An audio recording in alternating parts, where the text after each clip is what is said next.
David Melendez, if in the 1990s Paul Heyman had a billionaire dad like Tony Khan, how different would have ECW been? How do you think he would have spent the money to compete with Vince and Bischoff? Oh, God. So here's the question. Paul Heyman, if his dad was a billionaire, will he not give him as much money as he wanted for anything? I do not want to try to have the task of getting inside Paul Heyman's voluminous head or psychoanalyzing him as to what he would have done with $1 billion. I think he would have had a lot more top wrestlers under contract and probably would have run a few bigger buildings and probably would have still done everything himself and probably would have still been late with everything because he was doing everything himself and missed all his deadlines and, probably, that's the thing is, $1 billion you can do anything. He would have certainly done a much better job than Tony Khan / AEW. It would have been a much better wrestling product. It would have got the most out of the least of the talent. But still, would he have crossed the line and got kicked off of some network that he got on? Or TV rights fees were not a thing then like they are now. Would even Paul Heyman have said, well, just because I can spend $500 million to make $50 million back, does that mean I should do it? Well, the one thing that hurt ECW, well, there were a lot of things that hurt them in the end, but early on they started losing talent to WCW and WWE. If Paul Heyman had that kind of money, you would think that you wouldn't have had Raven jump to WCW, right when they had everything going with him and Tommy Dreamer. The Sandman jump, Public Enemy. I think Public Enemy may have been first, actually. Well, yeah, but think about this. If Paul had an unlimited financial backer from the start, would any of those guys would it have made a shit if they left? Would they have been created, or would Paul just exactly hired? Would he have created them from indie guys because he couldn't afford guys that were national stars? So would it have mattered because would it have ever happened? Probably not. Paul knows talent. He didn't just decide these are the best guys in the world for me to get for my wrestling company. It was the same thing as me and Smoky Mountain Wrestling with a different geography. These are the guys that I can afford to get that aren't with the big wrestling companies.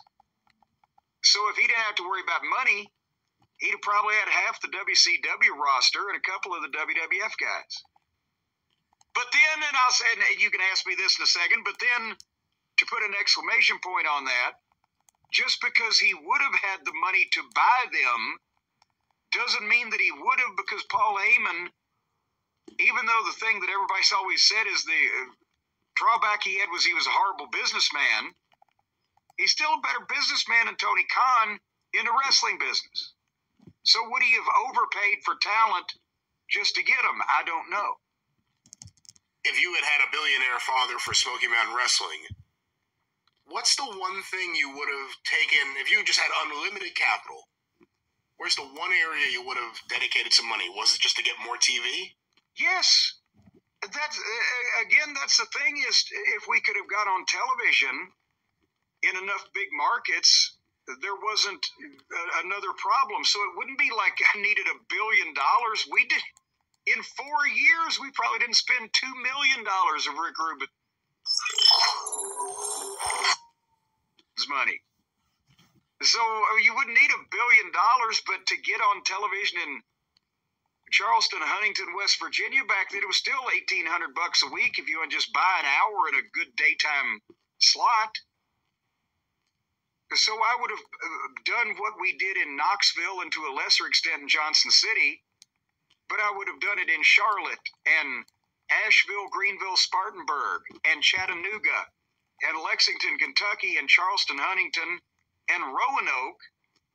Just get on television and then start running the building. We were making money overall in Knoxville because it was a big enough town and we could run once a month and people would actually come to it. But we couldn't get enough of those big towns. So Yes, I mean, the first thing, I would have obviously, if I had unlimited money, the TV shows would have, we would have then taped every 2 weeks instead of once a month and do 4 shows in one night. We'd have taped, potentially, if I could have done the workload with unlimited money, we might have taped every week.